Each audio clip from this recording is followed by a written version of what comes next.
Om Stapakaya ca dharmasya sarvadharmasvarupine Stapakaya ca dharmasya sarvadharmasvarupine Avatara varishtaya Ramakrishna te namaha Asato ma sadgamaya Tamaso ma jyotirgamaya Mrityorma mritangamaya Om Shanti Shanti Shanti. Let us offer our salutations to Sri Ramakrishna, the embodiment of all religions, the Supreme God Incarnate, who came to establish religion universal. Let us pray to Him to lead us from the unreal to the real, to lead us from the darkness of ignorance to the light of knowledge, to lead us from death to immortality. Today's topic I have chosen: vanity destroys spirituality. It's very important for us to know the facts confronting us in our spiritual path.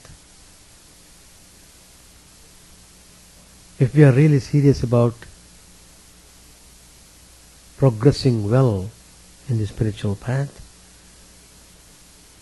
we must become fully aware of the dangers we face in the way, and we must take corrective measures so that we can go forward. So vanity is considered one of the most dangerous quality in one's spiritual life. One should be really cautious and alert about the mischievous play of the vanity. There are two dragons. One is vanity and second one greed. Both are monsters. They destroy the person if the person is careless. So, two dragons, vanity and greed. They walk in front of us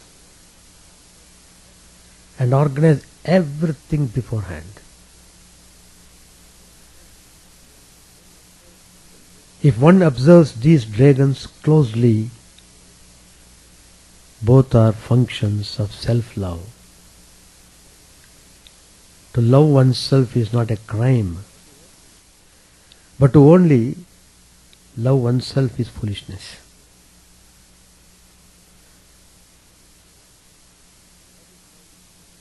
What is love, especially in the domain of relationship? Love is a caring energy. It is inclusive, while possessiveness is exclusive. Relationships work very well if one operates from inclusive energy. This creates a feeling of oneness that is uplifting. In the absence of inclusive energy, one tends to be very possessive. When love is exclusive, one becomes possessive. Possessiveness creates suffocation in a relationship. Freedom is lost. So what one needs to do is to consciously bring in caring or inclusive energy. If love is inclusive, then is individual freedom, is its freedom lost? Is not exclusive energy a part of my freedom? Freedom has to be understood properly. Freedom is not the absence of bondage. It is in spite of bondage. Think deeply. Infinite is not something other than the finite. It is in spite of finite. If infinite is other than the finite, then it is finite as it is other than the infinite, other than the finite. Similarly, freedom is in spite of bondage. The energy of love is inclusive. It is not in conflict with any other similar space that is inclusive and not in conflict. But if the energy of love is exclusive, one will be limiting oneself, and hence it will be in conflict with the other. Exclusiveness is not a part of freedom but of ignorance.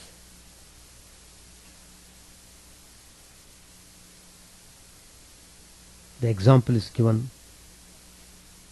A kite up in the sky had a piece of meat in its beak. Sriramakta tells this example in the Gospel. Many crows chased the bird. The kite attempted to escape by holding on to the piece of meat. But after a while it decided to drop it. All at once, all the crows stopped chasing the bird and went after the piece of meat.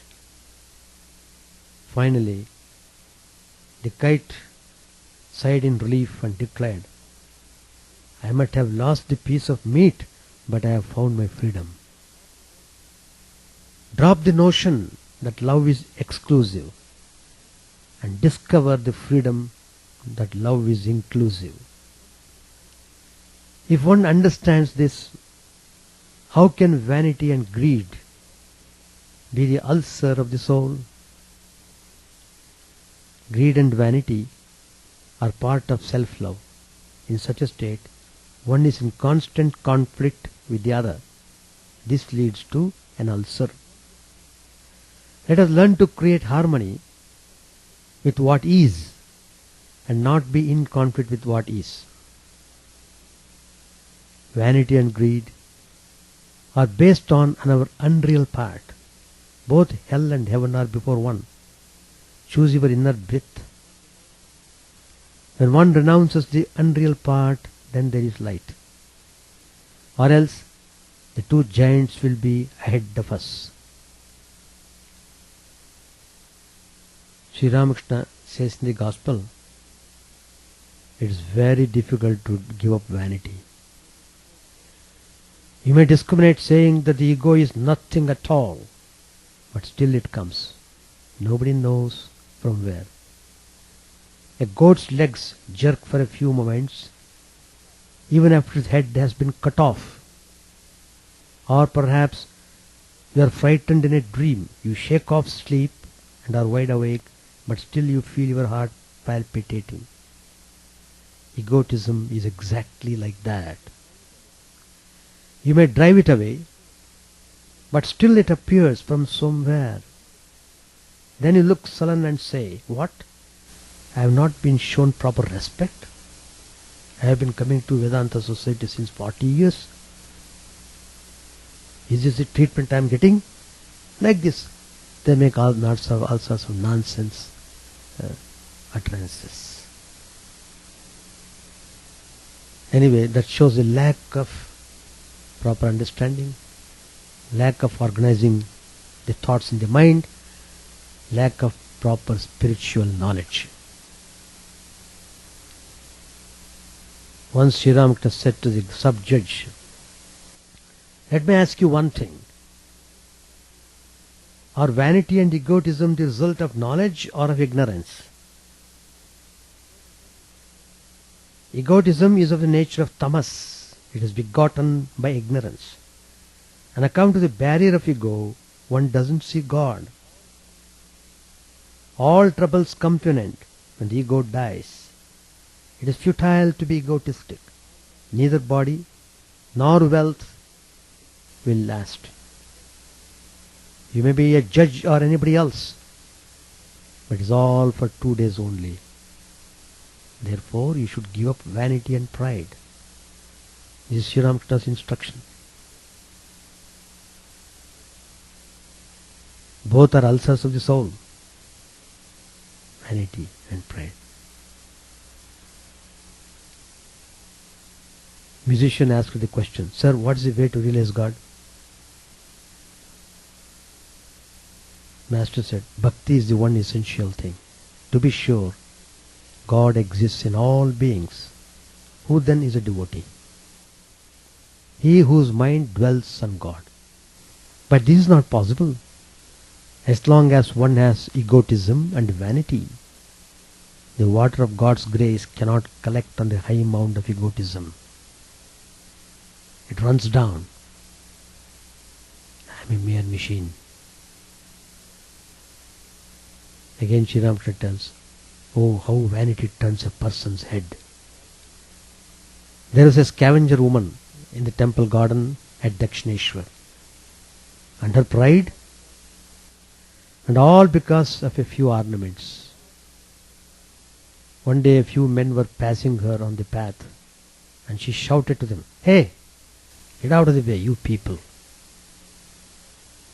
If a scavenger woman could talk that way, what can one say about the vanity of others? Beautiful illustration.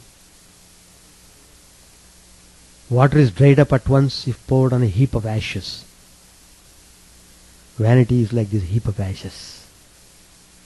Prayer and contemplation produce no effect upon the heart puffed up with vanity.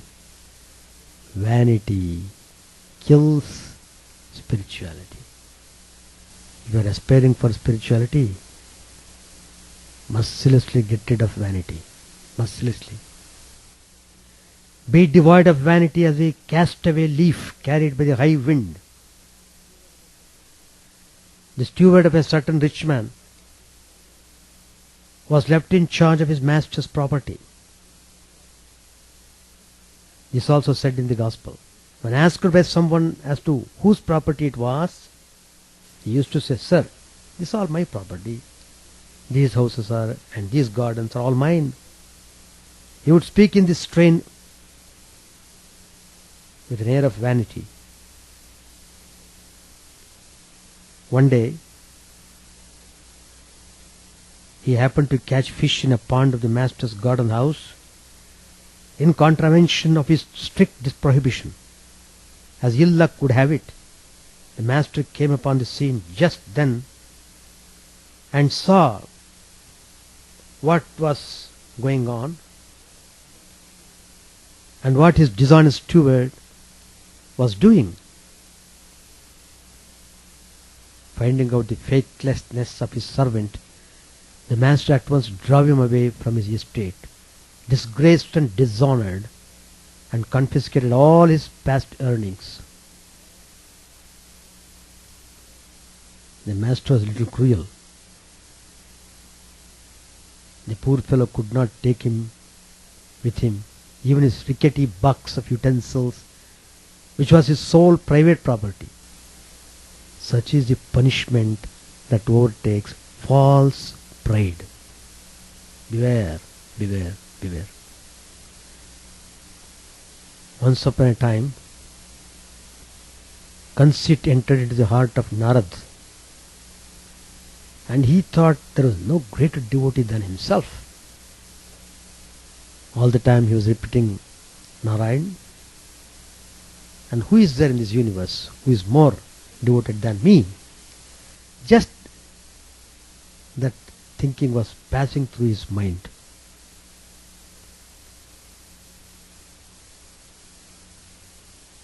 Reading his heart,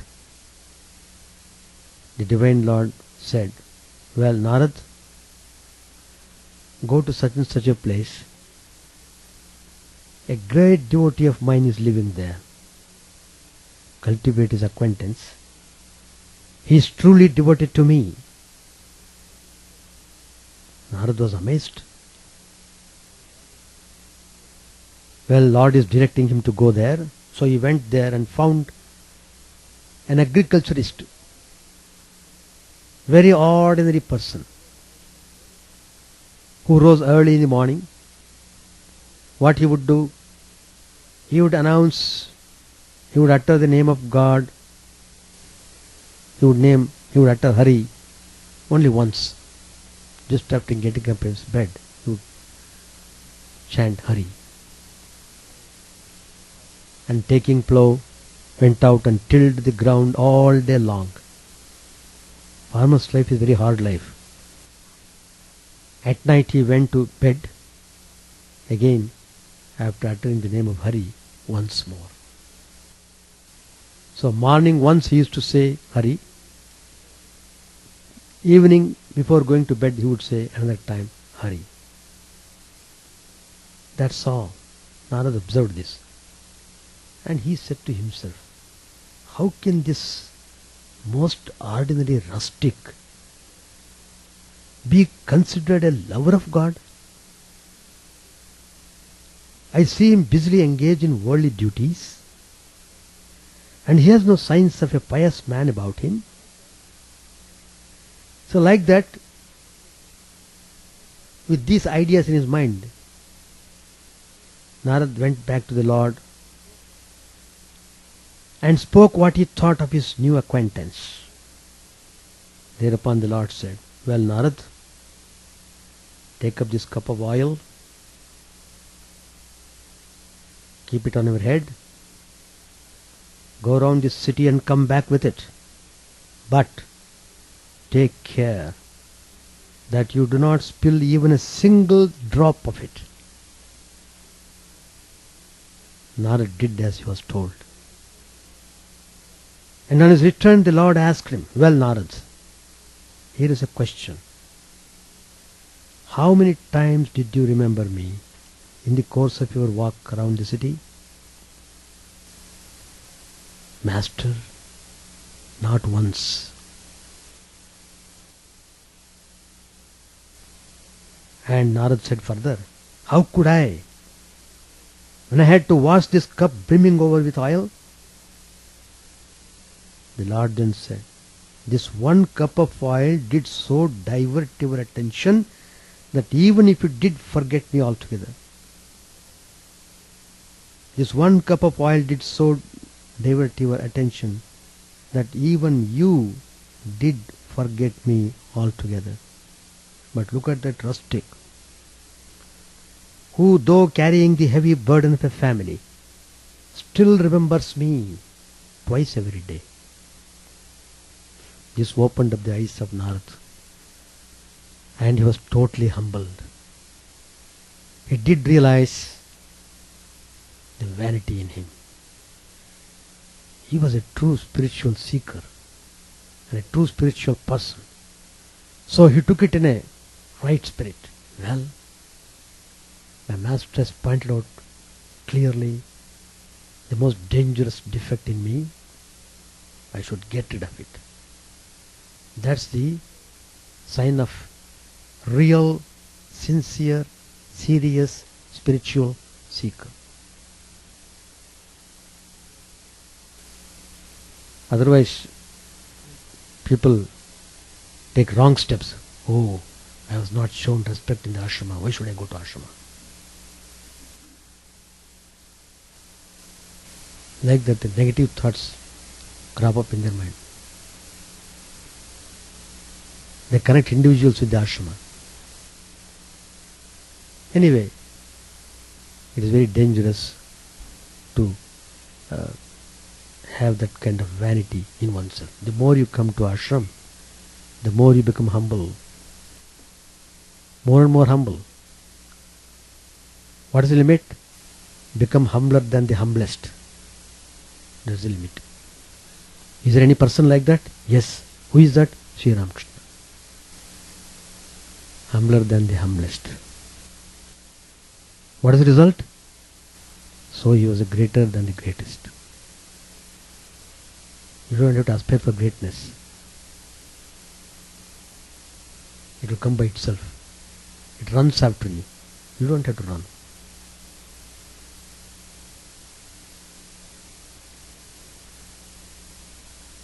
There is a tradition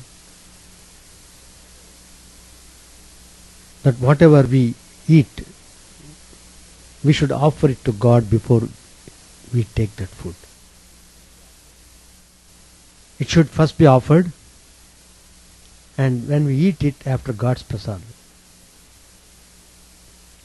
it works very well. Such kind of food taken into the body, it becomes a sattvic food. Even our sleep and our sensual activities become pure if practiced in moderation and in self-discipline. The food that we take is turned into our heart and intellect. The food that we eat is divided into three categories of substances. It is stated in the Chandogya Upanishad that a subtle portion of our food gets transformed into our mind. People are so careless about food, They eat all sorts of food. Part of suffering is because of food only. We create bad samskaras on account of food. We behave rudely on account of food.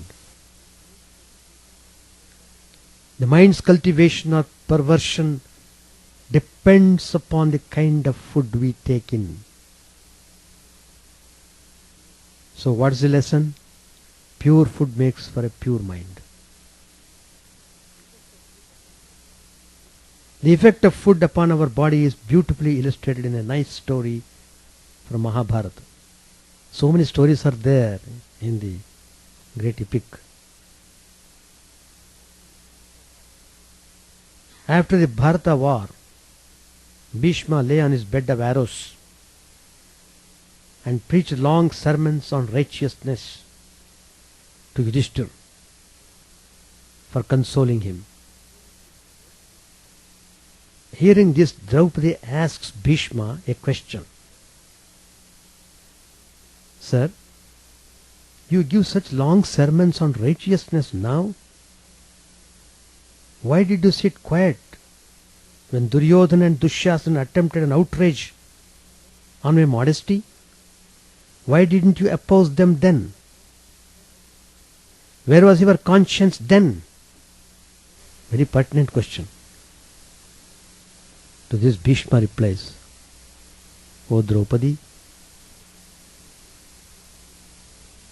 please note that I was eating the food given by Duryodhana. The sinful food fattened the body and gave no room for a sense of righteousness. The voice of conscience was completely drowned by vanity and inertia arising out of eating impure food. But in the war, due to the piercing arrows of Arjuna, all my blood has flown out.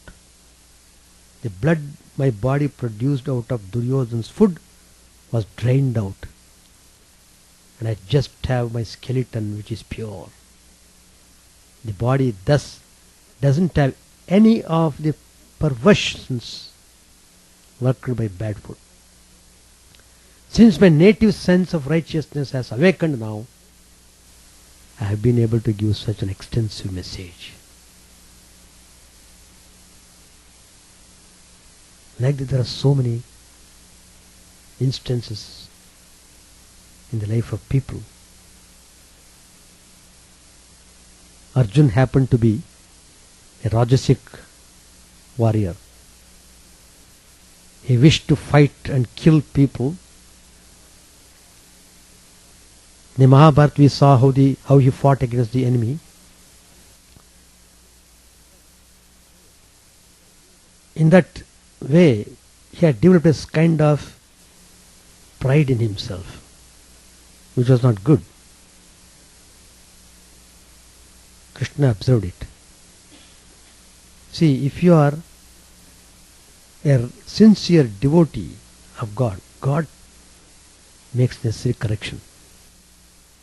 He puts you in such a situation, you are bound to correct yourself. And you will correct it because you are sincere devotee. You will open your eyes, you will waken up. You will be waken up. So Krishna wanted to smash Arjun's Rajasic pride, because Arjun was very dear among Krishna's friends and disciples. So Lord Krishna called him, well, Arjun, let us go for a walk. Both of them went out for a walk. And on the way they saw an ascetic who was eating a tiny blade of dry grass. Green grass was all around and available to him, but he was picking up only dry grass. At the same time, a naked sword was dangling at his side. This was puzzling. Arjun could not comprehend. What is the matter? On the one hand, he was not eating even grass, even green grass that has life, because he would not harm or injure any living thing. Such was his compassion for living things that he was ready to eat dry grass, but not green grass. Yet at the same time, there was a sword at his side. What is he? How to understand this? So Arjun asked Shri Krishna, Krishna, please tell me what is wrong with this fellow? Why is his life a life of contradiction, with a blade of grass and at the same time a naked sword? Shri Krishna said, you go and ask him. So he went and asked the ascetic, sir, please let me know. I do not understand why you act this way. The man answered, you are right. That I want to lead a pious life, I do not want to injure. But at the same time, I want to kill 4 persons on earth. And for that I have kept this sword. 4 persons, the moment I see them, I will kill them. Arjun said, please let me know who they are. Then the ascetic said, the first is Narad. What has Narad done to you? Oh, Narad, all the time he sings the glories of my Lord Krishna. There is no time for my Lord to take his rest. All the time he has to sing, and I hear the songs, singing, singing, singing. He always disturbs my Lord's sleep. I want to kill this wretched Narad if I see him. Then who is the second person? The second is Draupadi, Arjun's wife. All of a sudden she spoke, oh Lord, save me, save me. My Lord had to go and apply his force in order to save her modesty. That is when Draupadi was being dishonored in the court of Duryodhan, this incident happened. So what kind of audacity she had? The story of Draupadi is that when Yudhishthira lost to Dushasan, Duryodhan's younger brother, in a dice game, the last promise he gave was that Draupadi would be given to the winner. So as he lost again, Draupadi, the wife, had to go to the other side and stay with the Kauravas. They wanted to undress Draupadi and do such unthinkable thing in front of the kings and dignitaries. Draupadi in the beginning tried to hold fast to her clothes, but finally she surrendered and said, "O Krishna, save me." He raised both her hands, not holding the cloth anymore. Immediately Lord Krishna granted her an endless stretch of garments. They went on pulling her dress off, but it was endless. So it was useless for them to continue. When the Pandava family was in the forest, it happened that the sage Durvas came to their place with all his followers and disciples. The enemies of the Pandavas had sent Durvas to pronounce a curse on the Pandavas. Durvas had once gone to the Kauravas and had been very nicely welcomed, given princely honor by the Duryodhan. Since he was highly pleased with Duryodhan, Durvas asked him, "Now ask me for any boon." Duryodhan's mind was always thinking of doing harm to Pandavas. So he knew Durva's temper is very bad. He wanted to make use of this towards his purpose. So Duryodhana asked him to go to the forest where the Pandavas were. Shri Krishna had given the Pandavas a pot out of which any number of people might be fed. Akshay Patra. However, they would be able to do so only before Draupadi had taken her last meal of the day. After Draupadi had eaten, the Pandavas would not be able to feed a single person on earth. So Duryodhana asked Durvas to go there one day after Draupadi had eaten, after she had finished her meal. Durvas listened to Duryodhana's prayer. He came after Draupadi after she had finished her meal, only to torture her. In those days, when a spiritual master came, the first thing was to feed him. If you did not feed Durvas, he would curse you and turn you into ashes. So when Durvas and his followers came in, poor Draupadi had no food left. Durvas came in and said, "I am very hungry." She knew that if she did not feed him, he would curse her and her husband. So what did she do? She invoked Krishna. Shri Krishna was at the time seated on his throne. He was nowhere near the forest, but he immediately saw with his occult vision, and he came physically to save Draupadi. Shri Krishna said, "Please give me something to eat, I am very hungry." Draupadi answered, "You are so hungry, and here I am embarrassed. I have invoked you to help me, and you come here to torture me. How am I to give you food?" He said, "No, you have to give me food. Examine your pot." She replied, "There is nothing left.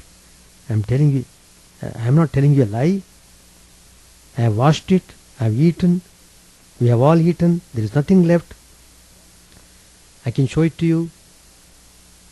So she brought the pot, but she discovered that there was a grain of rice remaining. So Lord Krishna, he took that grain. See, there is one grain is there. He ate it and said, "Now I am satisfied. Now you ask me anything, I am pleased with you." She said, "Save me." The sage Durvas has gone now with his thousands of disciples to bathe in the Ganges. When he comes back, he will want food. So Krishna, with his spiritual power, immediately made ready food for thousands of people. Now Durvas, with his yogic vision, came to know that Shri Krishna had already arrived. He said, "It is useless for me to go there, because now they will be able to feed me. I don't want to go there. I am satisfied." to come back to the story of Arjun and the ascetic. The ascetic said, I want to kill Draupadi. In season and out of season she asks for my sweetest Lord's help. I will kill her. She should not invoke my Lord at any time. So this is the second one. The third person whom I want to kill, he wanted to kill four, The third one is Prahlad. He is one of the greatest disciples of Shri Krishna. But his father used to hate Shri Krishna. The very name of Shri Krishna used to irritate him. Hiranyakashipu's son was just the opposite, constantly following Krishna. So what did his father do? He threw Prahlad into a boiling tub of oil. Then he threw him out on the ground and he placed him, his own son, under a mad elephant. He left the elephant crush the son because the son was not listening to his father. But the son was not crushed. And the burning oil did not kill the boy. Why? Shri Krishna was there. So while the father wanted to kill the boy, Shri Krishna's presence saved him. That's why the ascetic said, whenever there is any danger, immediately Prahlad speaks the name of my Lord Krishna, who goes to save him. Prahlad has no right to invoke my Lord. He has to be punished. Who is the fourth one? The fourth one is the wretched Arjun. The ascetic went on to say, I want to kill him here and now. Arjun was puzzled. What Arjun has he done? What has he done to you? Arjun asked. The ascetic replied, look at his audacity. He asked my Lord Krishna to be his charioteer on the battlefield. Shri Krishna is the Lord of the universe. And Arjun asked him to be his charioteer. Look at his audacity. I want to kill him. Arjun came to realize that the ascetic was really devoted to Shri Krishna. And that he was all love and concern for him. Realizing this, all his vanity was vanished. He became very humble.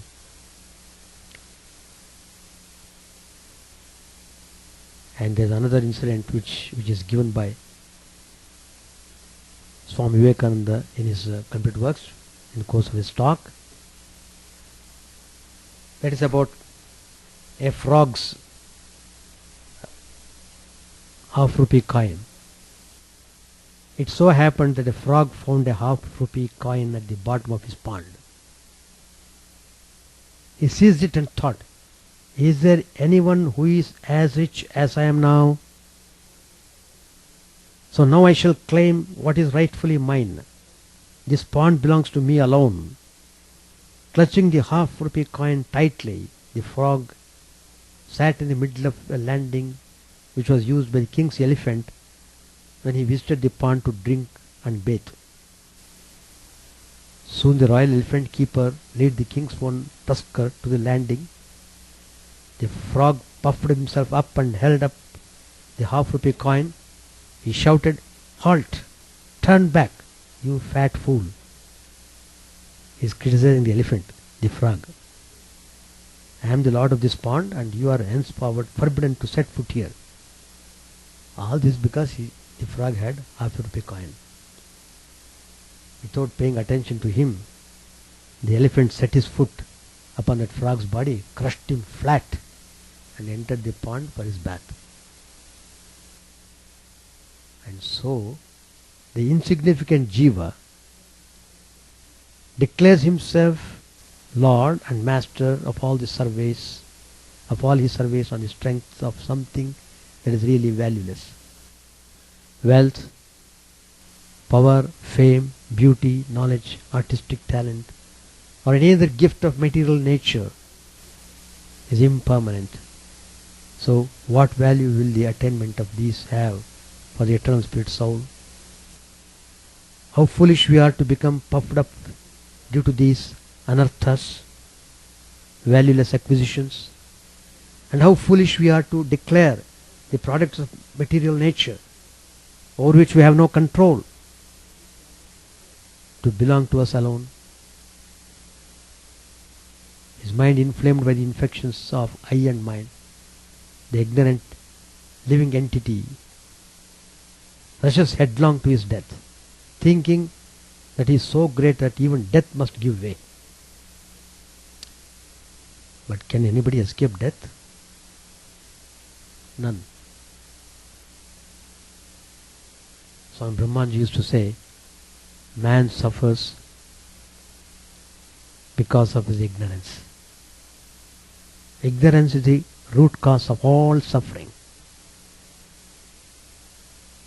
And Brahmanji further tells, what is this ignorance? The ignorance is his sense of ego. When a person is free from this egoism, surrendering his life, his mind and his intellect at the blessed feet of the Lord of the universe, renouncing all that he calls his own, then is he blessed indeed. That man alone is true happy. Everybody thinks he is infallible. Deluded by egoism, man regards himself as very important. He doesn't even want to believe in the existence of God. He never seriously considers how little he can understand with his intellect. The aim of all spiritual practice is to destroy the sense of ego. Sri Ramakrishna used to say, when the ego dies, all troubles cease. As long as we are egoistic, so long he is Lord of the universe at a distance. The master used to give this illustration. As long as the manager is in the storeroom, the head of the house doesn't go there. If anybody asks something of him, he directs that person to the manager. Under no circumstances give up your spiritual practices. If you give up the practices of japam and meditation and engage yourself solely in work, egoism is bound to arise in you, and you will become the source of quarrels and disharmony. Without dispassion towards the world, faith and love do not grow. You must have dispassion. So Swami Brahmanji defines what is dispassion. To lose the ego in God is dispassion.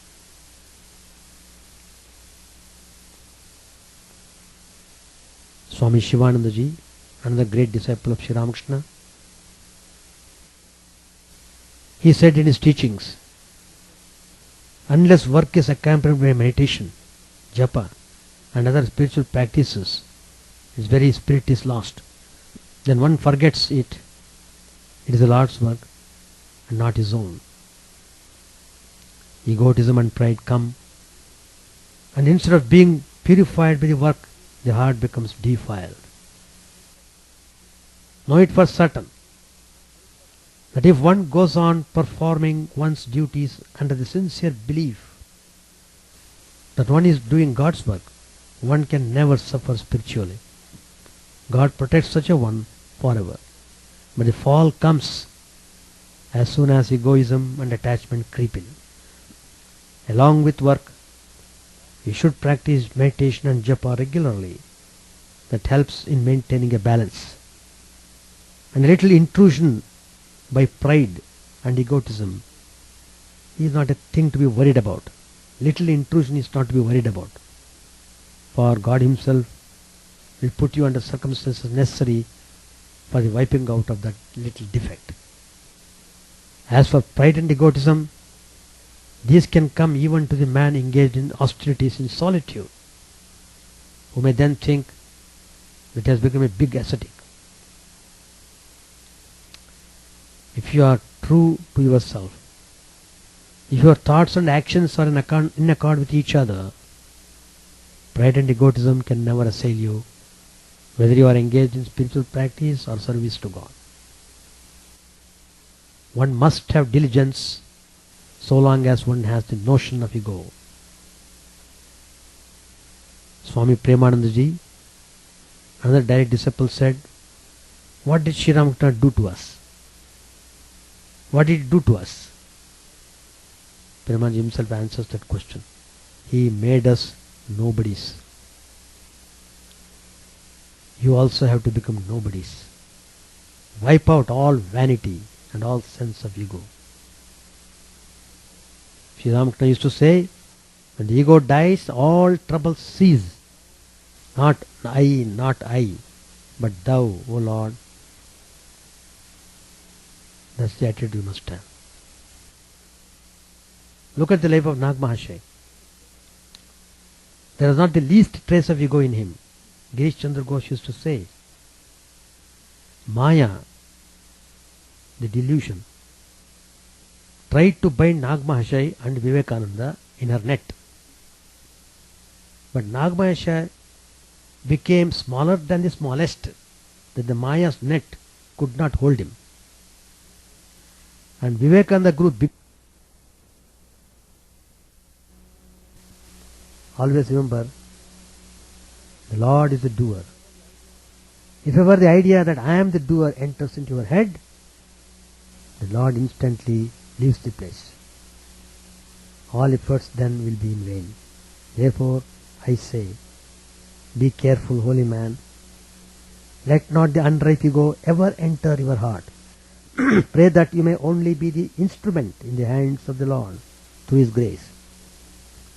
Then only will you become a real karma yogi. Lord Krishna says in the Gita to Arjuna, Nimitta matram bhava sarvesach. Nimitta matram, be just an instrument. Overpowered by ignorance, man remains subject to anger and egoism. To be dispassionate means to be freed from passions and from egoism. To achieve that end, one should practice spiritual disciplines. Egoism, it is truly hellish. It is this egoism that has kept the whole world under delusion. Only with the greatest austerity can one be completely freed from ego. Let the strong wind of dispassion rise in our minds, that the trees of desire be uprooted. Then, even as birds fly from the shelter of trees before a strong wind, will the ignorance of selfishness, jealousy, hatred and egoism take flight from your hearts. Then shall peace follow and fill your lives, even as calm follows the storm. If you wish to become holy, you must sacrifice all ego. Yayati, a great king who became later on great saint, after bitter experiences, his words on pride are very significant. Yayati. This story comes in Bhagavad. The wise say 7 gates: asceticism, charity, serenity, self-control, modesty, simplicity and kindness. These are the 7 gates. The wise say 7 gates lead to heaven. Now, pride conceals all this. Pride, it cancels all this. Study, control of speech, respect for ritual, performance of yajna, these remove fear. Mixed with pride, these 4 create fear. O king, I gave so much, I performed many yajnas, I am learned, I keep my vows. All vanity, all pride, fearful. Give it up absolutely. There is another famous instance which comes in Mahabharata.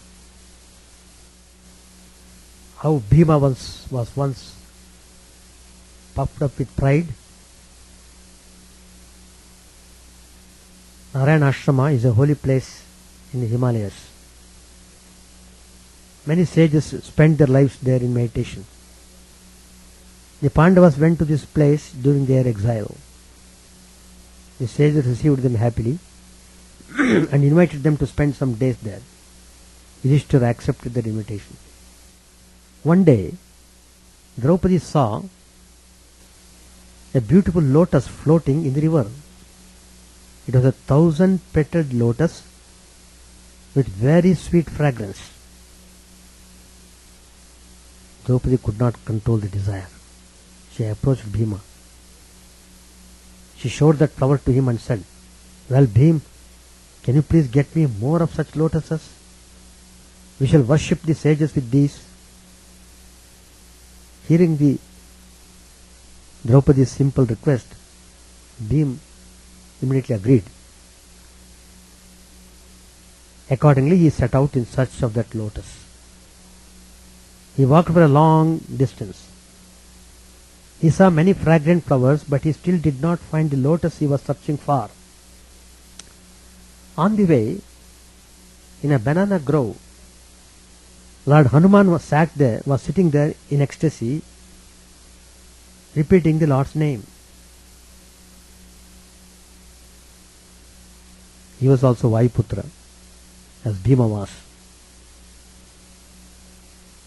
So in that respect, Hanuman may be considered as the elder brother of Bhima. The wild animals ran helter-skelter on hearing the footsteps of Bhima.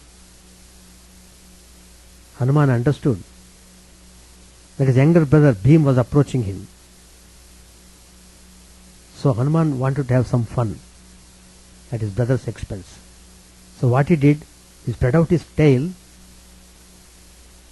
and sat blocking Bhima's path. Bhima came up to him. Hanuman pretended not to know him and asked, "Well, who are you? And why have you come here?" Bhima replied, "I am Bhima, the son of Kunti." Hanuman replied, "You can't go any further. This is my place. You can eat some fruits here and depart. Please turn back and do not disturb me." Like that Hanuman said. Bhima immediately got irritated and pressed Hanuman to let him move forward because he was in search of a flower. At this Hanuman told him, "I am an old monkey. I can't move. If you can please lift my tail and place it by the side, then you can go forward." So Bhima thought he could do it because he thought he was under the impression he was very strong. Nobody could challenge him. Of course, he was really strong. But there was a sense of pride in him. He had vanity, which was not good. So Bhima thought, what is this? Moving away his tail to sidewards and go. It is simple. I can do that. So he thought like that. So he carelessly pushed the tail with his leg, not only lifting with the hand, just to give a kick so that it may go. But he could not move the monkey's tail by his kick. Then he tried with both his hands. He applied full force. Still he could not move the tail. He put in all his strength and tried. Still he did not succeed. Then Bhima realized that he was not dealing with an ordinary monkey. He told Hanuman. He immediately became very humble. "Respected sir, please reveal to me who you are. You must be a great person." Hanuman realized that Bhima's pride was humbled. He revealed himself. "I am Hanuman, your elder brother. The pond where you can find your flowers is very near. Go there and collect the flowers." Bhima was happy to have met his brother. He begged his forgiveness and requested Hanuman to show his Vishwarupa. After much pleading from Bhima, Hanuman revealed his cosmic form that extended beyond the sky. Bhima bowed to him in reverence, and Hanuman blessed him and said, Bhim, we should show respect to old people.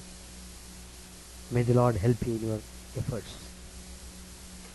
His pride humbled, Bhima collected the flowers and returned to Draupadi. So, one definitely shouldn't have egotism. Egotism is like a cloud which keeps God hidden from our sight. If it vanishes by the mercy of the Guru, God is perceived in all His glory. For instance, you see in the picture that Sri Ramachandra, who is God, is only 2 or 3 steps ahead of Lakshman,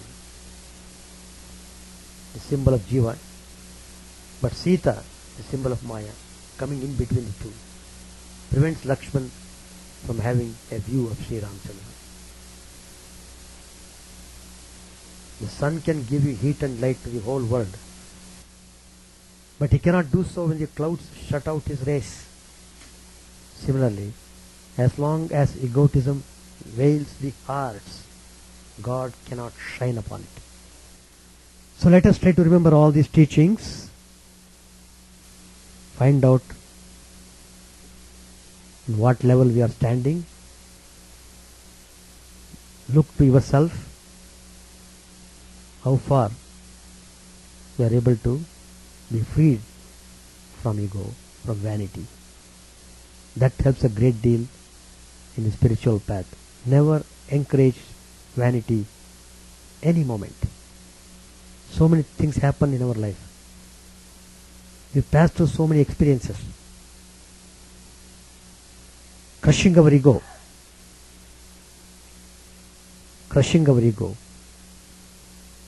But you must have that wisdom that the more you are free from ego, the more you become closer to God.